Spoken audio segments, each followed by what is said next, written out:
You're listening to 106.7 Marino News FM. Bilang mga mabuti at responsableng mamamayan, paalala at pakiusap ng kagawaran ay ating pakinggan. Gusto ko lang ipaalala sa ating mga kababayan na tayo po ay kasama sa laban na ito, laban ng ating gobyerno. Sana po ay isa puso at isa-isip po natin ang ating responsibilidad para sa ating sarili. Pagmamalasakitan at bayanihan ang ating kailangan.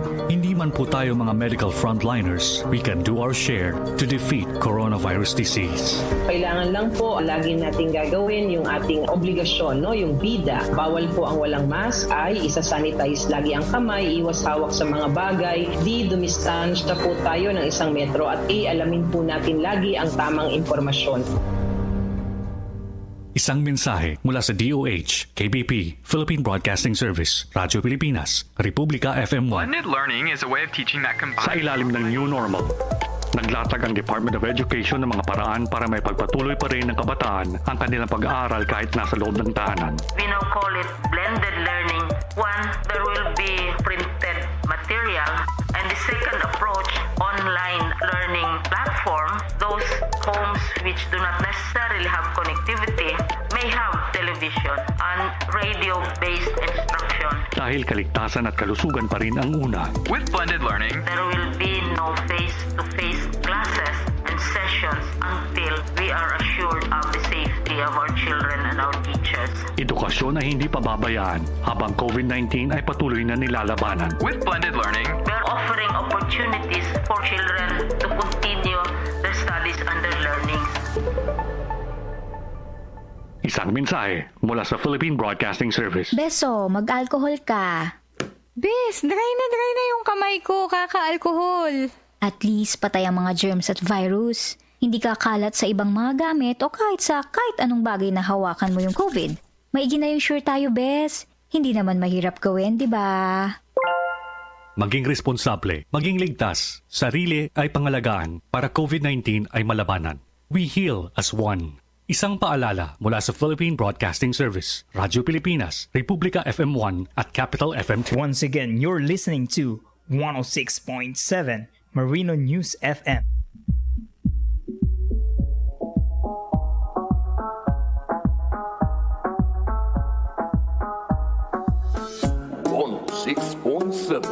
Marino News FM. Sisid na. Sisid na. Sisid balita, sisid sa musika, Marino News FM. Sisid na. Sisid balita, sisid sa musika, Marino News FM. Sisid na. Sisid balita, sisid sa musika, Marino News FM. Sisid na. Sisid balita, sisid sa musika, Marino News FM. Sisid na. Kung nais mong sumisid, halika na. Pag-uugutan sa ilalim, sisid na. Kasama ang balita at musika, mag-e-enjoy ka, halina't makinig ka. Sisid balita, sisid sa musika, Marino News FM. Sisid na.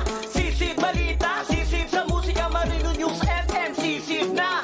Sisid balita, sisid sa musika, Marino News FM. Sisid na. Sisid balita, sisid sa musika, Marino News FM. Sisid na. Venea, sigiya, sambuya kita todo. Move el cadera, todo uwiya Marino. Alto mano bajo, joven pati viejo. Junto kita todo, ate suena cada radyo. Sisid balita, sisid sa musika, Marino News FM. Sisid na. Sisid balita, sisid sa musika, Marino News FM. Sisid na. Sisid Marino, sisid sa Marino, Marino News FM. Sisid Marino, sisid sa Marino, Marino News FM. Marino, Marino, Marino News FM. Ito ang Tunog Marino live broadcasting from ZSCMST Campus sa Zamboanga City. News, music, and entertainment. 106.7 Marino News FM. Marino News FM. Sisid na. This is 106.7 Marino News FM, broadcasting from the heart of Zamboanga City College of Marine Sciences and Technology. This is Chapter systems are offline. Number one for today's hits and all-time favorite. Baby, let's go. 106.7 Marino FM. 106.7 Marino News FM. 106.7 Marino News FM. Snappy! The anchor's views and statements on the preceding program does not necessarily reflect the views and opinions of Zamboanga State College of Marine Sciences and Technology, Philippine Broadcasting Service, Marino News FM Management and staff.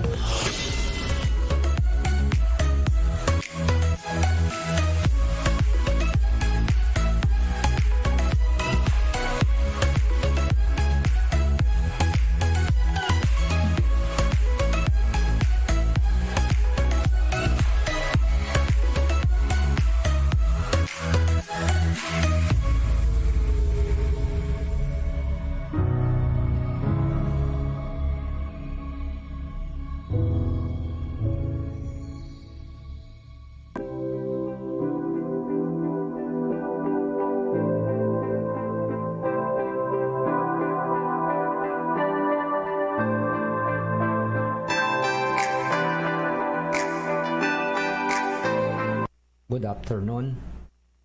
I'm going to present to you the lectures on the drug-related issues. Although this yearly program, which is catered by the NSTP of the Zamboanga State College of Marine Sciences and Technology, but considering of this crisis scenario that we are facing at this time, supposedly this lecture was presented on a face-to-face basis. But considering of adhering on the protocols of the IATF, which preventing on the protocols to adhere on this policy. However, that this program of drug education will never stop, although we are experiencing about the pandemic, but the coordinator of the NSTP will look, just to inform to you about the importance drug educations which was happen in the Philippines. So prevention of substance use and abuse drug scenario in the Philippines, we know it already that these problems of the drug menace in our country will continue to exist. That's why this is also one of the program of our president, no other than President Rodrigo Roa Duterte.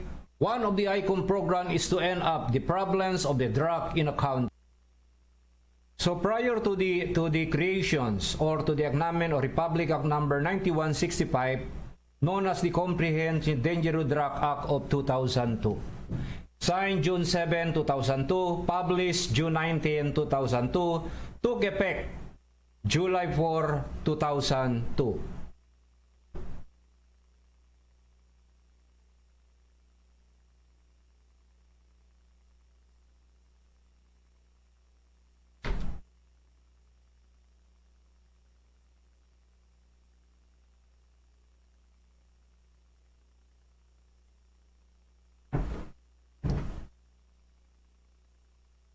Reorganizations of Philippine Drug Enforcement Agency.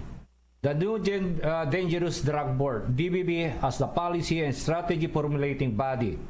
They are crafting more policy about the drug regulations and executions of these particular parameters, how to control drug in the Philippines. So the creations of the Philippine Drug Enforcement Agency, the PDEA, as its implementing group. But as I said prior, that prior to the creations of the 9165 or the creations of the PDEA, there was already a 16 law caterings about the problem of the drug Philippines, which is under the supervision of the control of the Narcotic Command.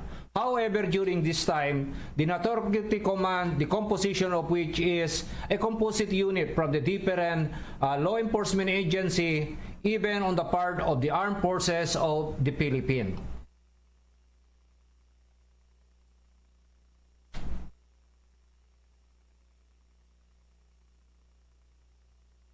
So the Philippine Drug Law Enforcement Agency as the regular law enforcement agency of dangerous drug, implementing arm of the Dangerous Drug Board, responsible for the efficient and effective law enforcement of all provisions on any of the control precursor and essential chemical which is in coordination with other law enforcement agency and the uniform sector.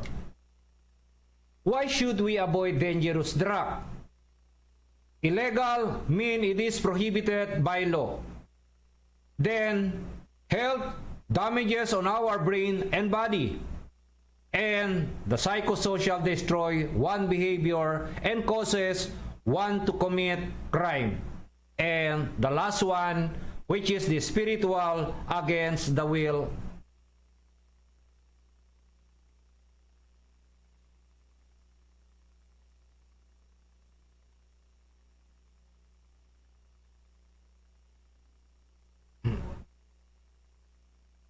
Bakit? Dapat ni magpandiri. Huh?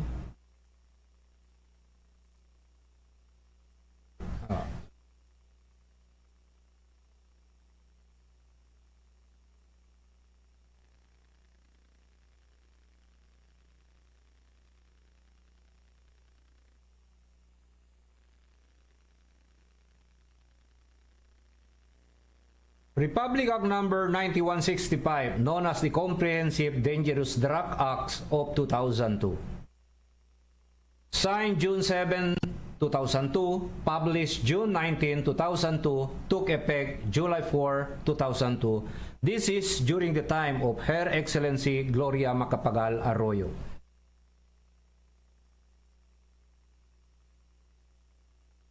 So there was a reorganizations of the Philippine Drug Enforcement System, reorganizations of the new Dangerous Drug Board as the policy and strategy formulating body.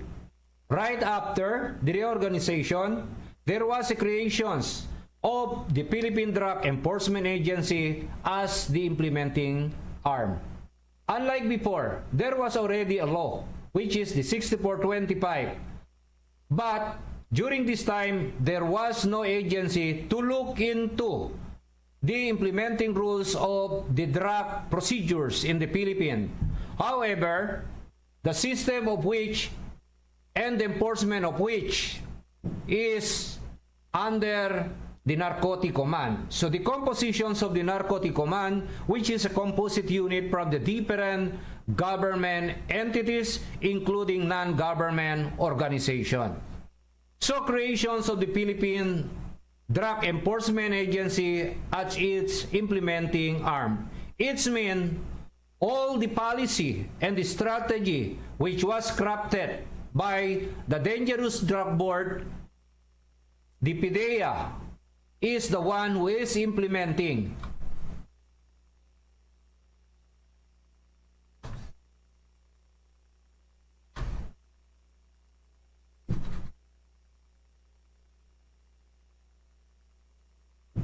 So these are now the duties and responsibility of the PDEA. So a regular law enforcement agency of the dangerous drug, which means of the prevalence of drug enforcement in the Philippines, the PDEA now is look into, or the agency who look into it. Then another is also implementing arm of the DBB. Then responsible for the efficient, effective law enforcement of all provisions on any of the control precursor and the essential chemical.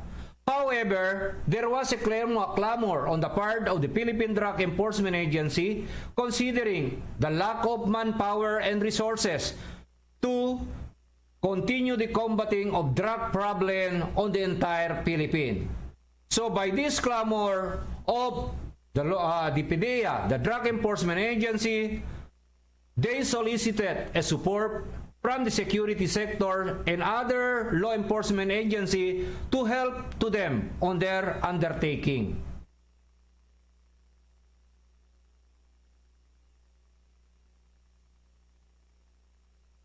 So, why should we avoid dangerous drug?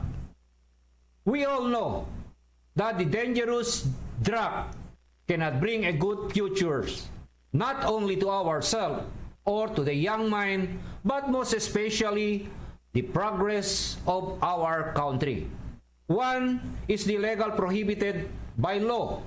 It's mean those who engage on the illegal drug or the dangerous drug, there was a provisions of the Republic Act number 9165 which correspond a penalty and imprisonment. Another, it also help damages our brain and body. Another, the psycho-social destroy one behavior and causes one to commit a crime. As now a day or even before, if we are tracking the record even on the newspaper or any printed magazine, there was a volumes of crime committed which is a drug-related incident. Then last one, the spiritual against the will of God.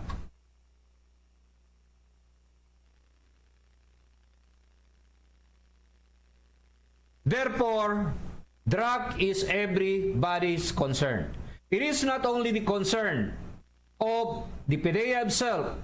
It is not only concern those deputized agency or those stakeholders supporting by the PDEA. That's why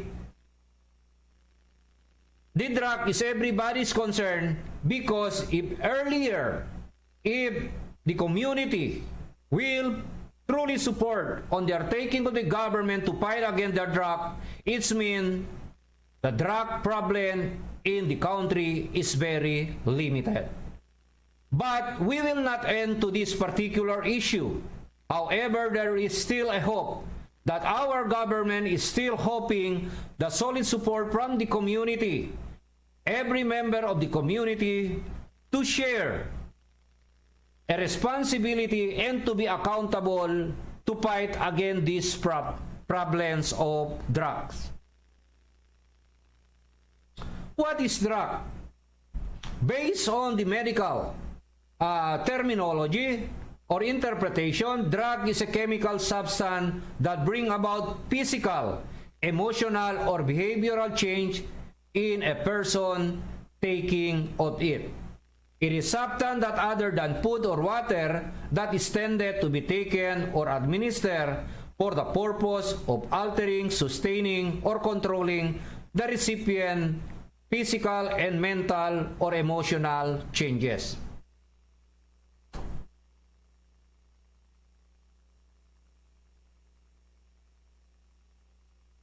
What is drug abuse? Drug abuse is the use of any chemical substance, licit or illicit, resulting to individual physical or mental or social impairment.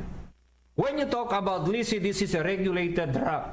However, because of the individual who taking of it, who abused on it, even this particular regulated drug, which is not intended for their illness. However, sometimes this is also the abuse of giving prescription by the attending physician. That's why those taking on the illicit drug, sometimes they become an abuse, or the illicit resulting to individual physical or social mental impairment. It may refer to any of the following practices: using without benefit or prescription, useful drug which have the capacity to alter the mood of the behavior, using a substances for a purpose of different from the one from which the drug has been prescribed by the attending physician, using and substances having no legitimate medical application or purpose of other than the research.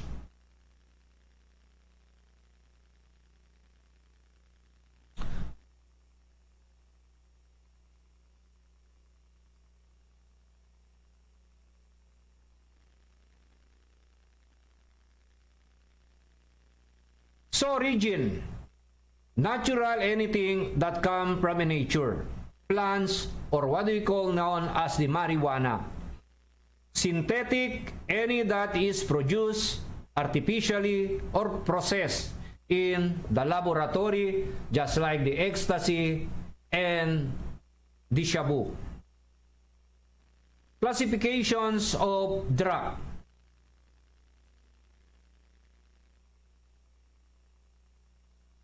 Pharmacological classification of drug. One, we have the stimulant, the depressant, hallucinogen.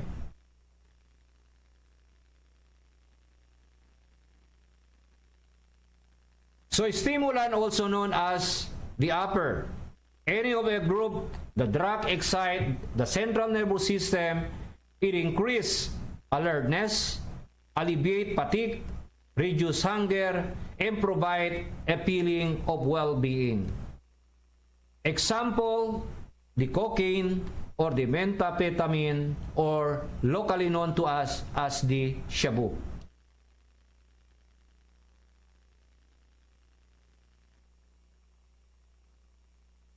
The second is depressant, also called as a donor or barb. Any drug or chemical that decreases the activity of any bodily function. The term is the most often used to refer the drug that reduces the activity of the central nervous system. Example to the depressant is the sedative, the sleeping pill, and the tranquilizer.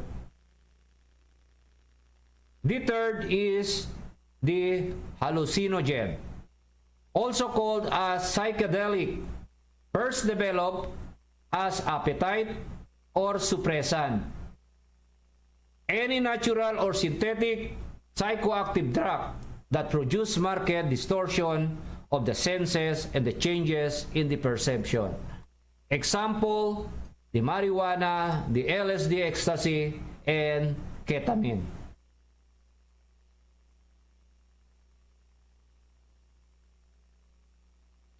So most abused drug in our country.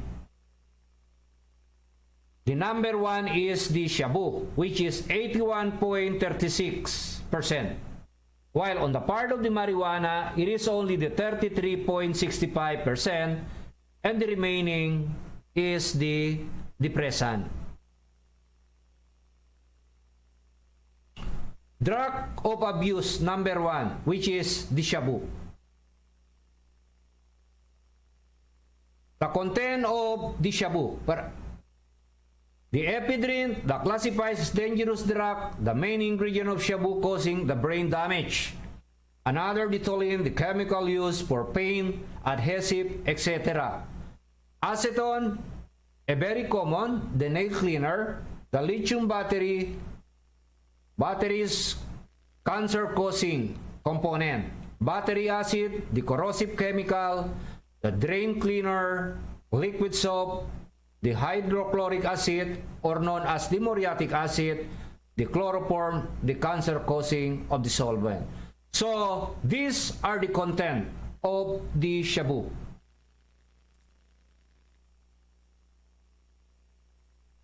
So, its immediate effects produce anxiety, tension, irritability, irritational behavior, talkative, result in a loss of appetite and inability to sleep. The third, euphoria or maybe elation, can lead to acute psychotic reaction, violent, destructive behavior, and recklessness that may result in accident. Include chest pain, irregularity of heartbeat, elevated or lower blood pressure, evidence of weight loss, convulsion, and death from the cardiac arrest.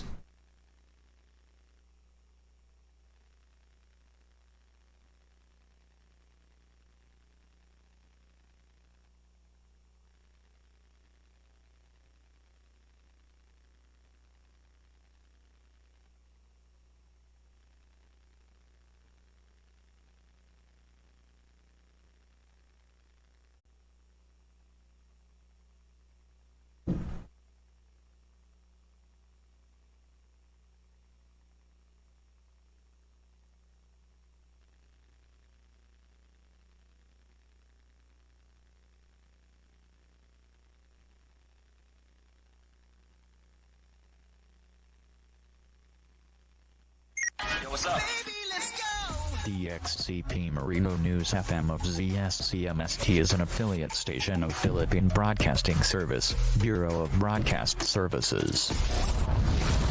This is 106.7 Marino News FM, broadcasting from the heart of Zamboanga State College of Marine Sciences and Technology.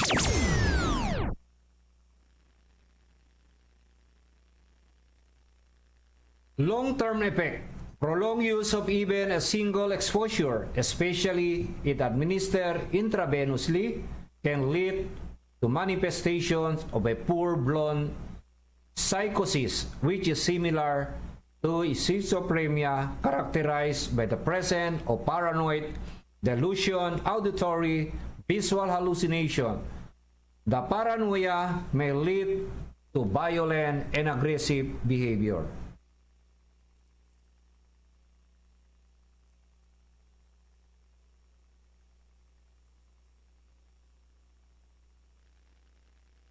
So, phases of MET, Perry Bennett. As earlier on our presentation of the lecture, there was a changes of the physical. So these are now the effect of the drug after a quiet of month or maybe a quiet of year. Those who are taking drug, most especially sabu, there was a physical changes in their body. So, phases of Teresa Baxter. June 2001, 3 years and 5 months later, these are now the effect on his physical changes. Another personality here is Perry Bennett. From August 1996, 4 years later. Another also, the phases met of Jennifer Lundgren.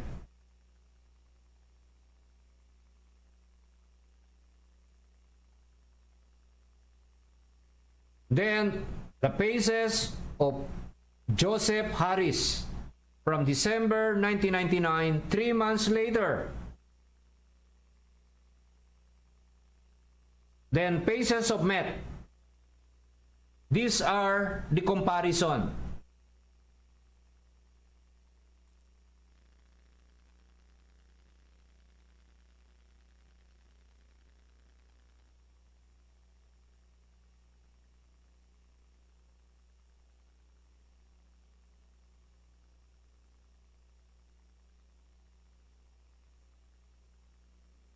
So, phases of Met, as you look on the slide, 10 years of Met use.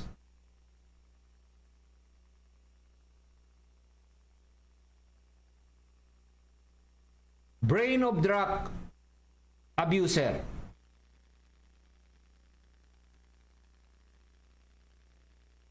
Then these are now the comparison of the normal person brain and the drug user brain.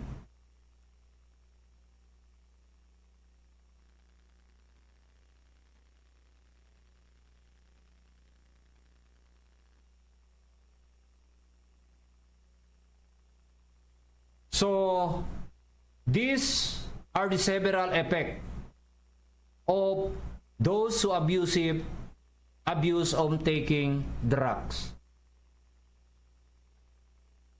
Celebrity who use dangerous drug. I believe all these celebrity, international celebrity, is very known to you.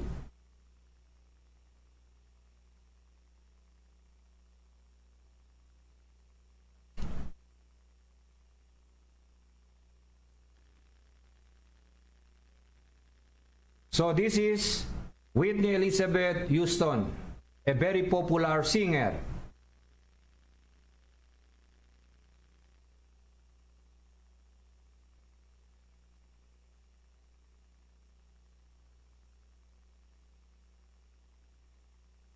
Nico Nolte,